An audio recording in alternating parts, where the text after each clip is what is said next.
As Naval Ravikant said, the only way to truly learn something is by doing it. Yes, listen to guidance, but don't wait. That is such a powerful idea, and I know right now you're listening to this because you want motivation, you want to be inspired, but my greatest fucking fear is that you'll get motivated, you'll get inspired, and that'll just be a declining arc for a few minutes after you listen to this video that ends with you doing nothing. And what I want, what I really hope for, and the reason that I give myself over to making these so completely is I know some percentage of you on the other side of this will ultimately be prepared to take that first step. You will realize that the only thing that matters is action, and you will take that action. And it's in that action that your potential greatness waits. And as Martin Luther King said, take the first step in faith. You don't have to see the whole staircase. Just take the first step. You've just got to believe that you can learn.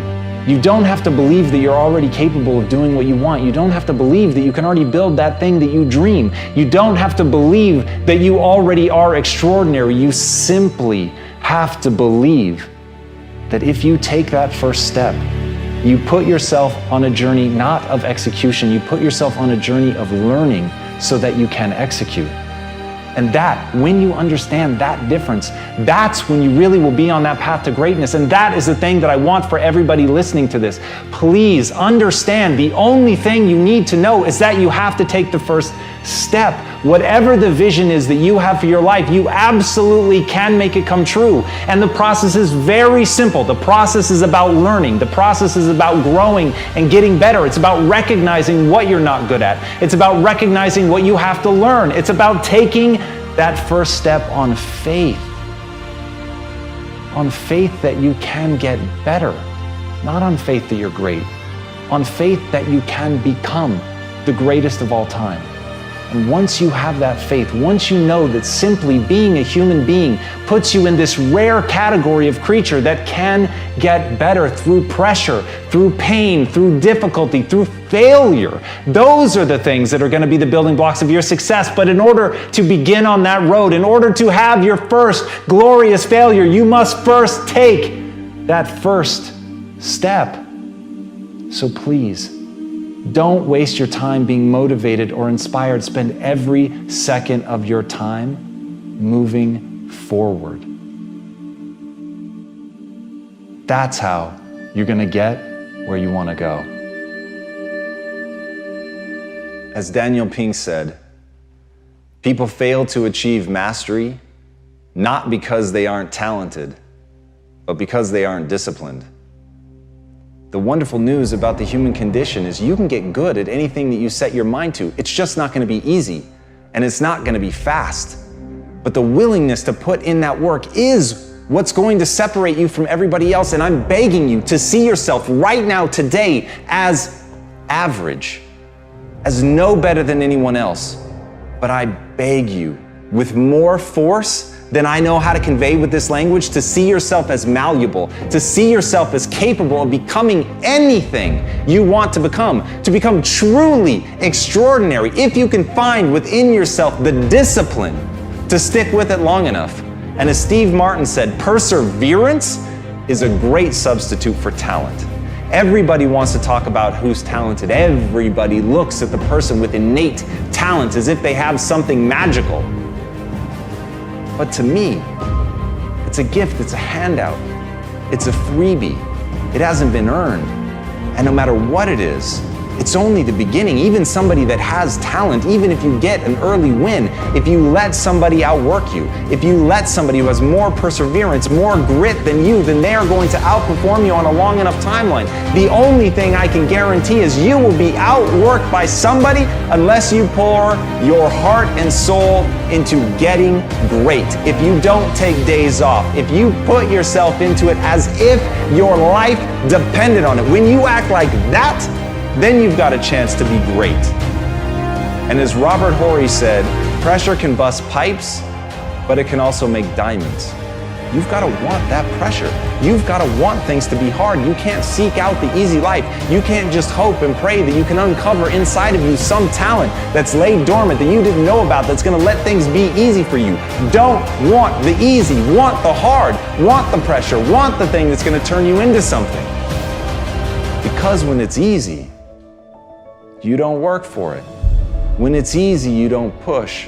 When it's easy, you get surpassed by the person who has to give it their all, who's prepared to do blood, sweat, and tears in order to become that thing that they want to be so badly because they are so fucking angry that they were never given anything. And with that chip on their shoulder, they're determined to become anything that they set their mind to. So whether you have talent, whether you don't, the only thing that matters is, will you persevere? Will you stick with it long enough to get great?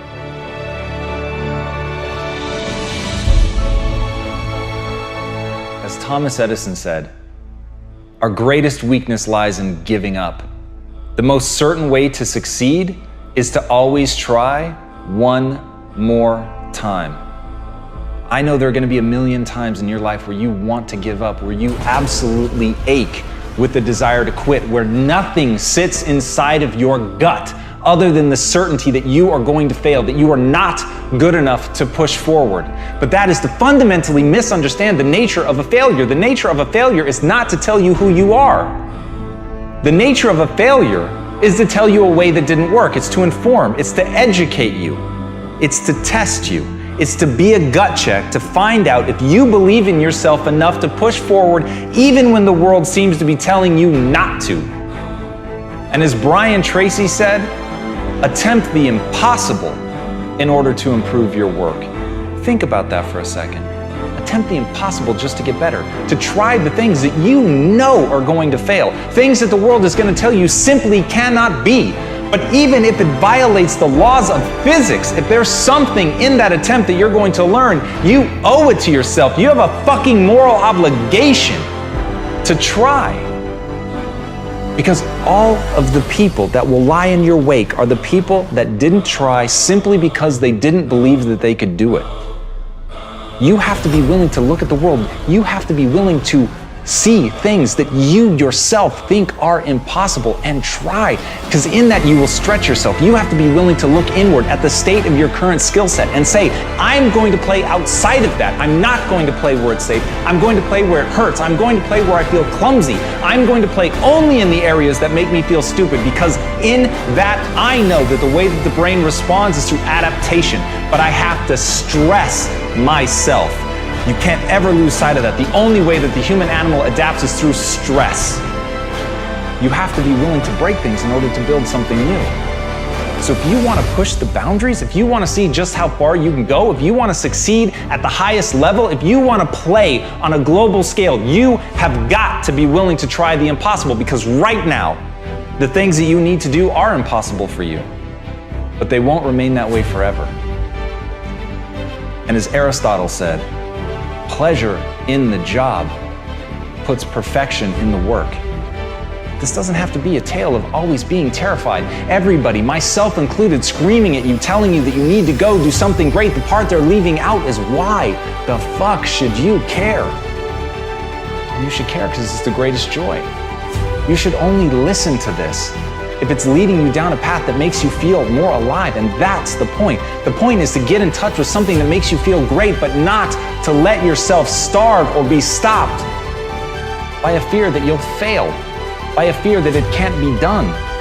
Have fun. Have the guts to enjoy yourself. Have the guts to go out and attempt something audacious and terrifying, knowing that all along, if you're doing it right, you're gonna have a good time. So all of this, going balls out, trying to prove something to yourself, trying to do something amazing, never lose sight that it's to build a better life.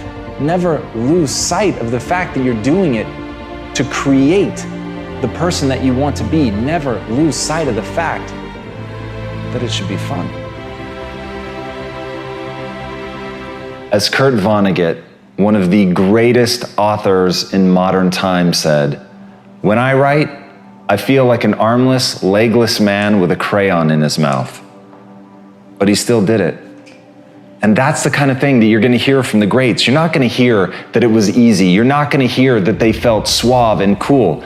Even the greatest of all time have that awkwardness and that clumsiness. They're never quite as good as they want to be. But what I want you to understand is even though Kurt Vonnegut said those words, he wrote tons of books that changed people's lives, that changed the landscape of literature, because despite the fact that he felt awkward and clumsy, he kept doing it and forcing himself to move forward, to take one step after another, even when the process was not exactly rewarding. He believed in something.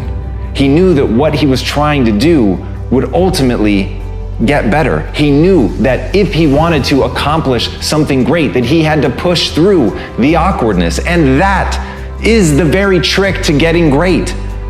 You just have to do it. You have to go, you have to take that first step, you have to push, you have to drive, you have to strive every time to get a little bit better. You have to strive not to fall prey to your own doubts and insecurities. And as Joe Namath said, if you aren't going all the way, why go at all? But it's doing that in face of the fear. It's doing that in face of the difficulties. It isn't only because someone is great that they say you should either do it all the way to play hard or go home. They're not saying it because the process is in and of itself rewarding. They're saying it because there is something that they're trying to accomplish that demands it, that they're prepared to play on a world stage. And once you know why you're doing what you're doing, once something sits at the core of your being, and despite how difficult, painful, awkward it may be to push forward, you push forward no matter what the odds. And as Hannibal said, one of the greatest military leaders of all time, I will either find a way or I'll make one. And he said that as he was getting elephants across the Alps. Now, when you think of the difficulties that you face in trying to do what you're trying to accomplish, think about that man amassing an army and getting elephants to climb a mountain. And saying not, this is impossible, but rather, if there's not already a way present, I will make one. And when you can look at that, when you can look at your own inadequacies, when you can accept that you are not yet good enough, but you know that you'll put in the work to get there, you know that you'll learn the things that you need to learn, that you will push and you will practice and you will shape yourself into someone capable of doing it. And you have to literally carve your own path out of the stone granite of a mountainside. You will do that because that's what your goals demand. And when you're prepared to do whatever your goals demand, you will accomplish whatever you set your mind to.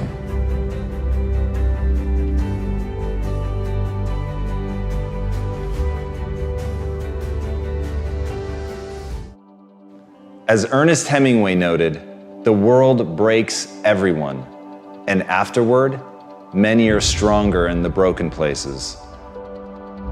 But my question is, why isn't everyone?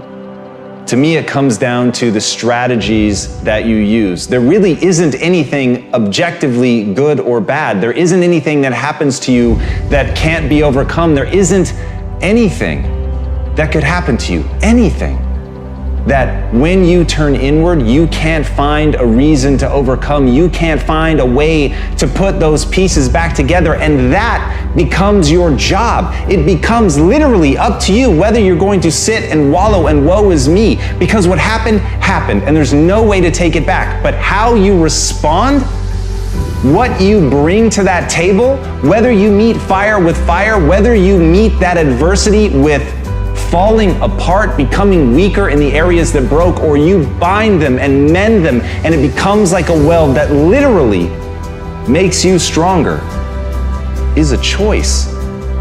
And it's a choice only you get to make. But as Stephen Hawking said, when you complain, nobody wants to help you. There are many things in your life that you have every reason to complain about. You have every reason to be upset by the things that have happened to you. The most sinister thing about excuses is they're valid. There's a million reasons why you should be able to give up. There's a million reasons why you shouldn't need to try. That thing that broke you You should be allowed to just sit on the ground. And here's the thing, that's your right. You have every reason to do it. And maybe people won't even think less of you. But here's the truth. You either become weaker or stronger in the places that broke, and that's a choice of how you react moving forward. The great news is, the best thing that you could do to become stronger is love yourself. And as Kamal Ravikant said, loving yourself is a practice. People think that it's something that's gonna feel right, that it's gonna feel natural, that you're just gonna turn inward and there it is, this spark of love and joy for yourself, inside yourself. But the truth is, that's just not the human experience. That's not the way that it works. There's gonna be a voice inside your head and it's going to blame you. It's gonna say that it's your fault. And no matter how many times people on the outside tell you that that is not true, that this thing happened to you, that it isn't you, it doesn't define you, there will be a voice that's going to tell you that it does. And that's where you have to fall back on process. That's where you have to realize that you literally have to practice loving yourself and that it's okay, that no matter what happened, there is absolutely nothing that invalidates that you're worthy of your own love. But you've got to practice it. You've got to be willing to do it. You've got to be willing to put in the reps. You've got to know that it's not going to feel right, but you've got to know on the other side of that is a vision of your life where you actually do love yourself. Because you took the time to say it. You took the time to practice it. You took the time to sit there and feel stupid and say that you love yourself. And sometimes just putting in the work is what you need to do to get strong. So put in the work.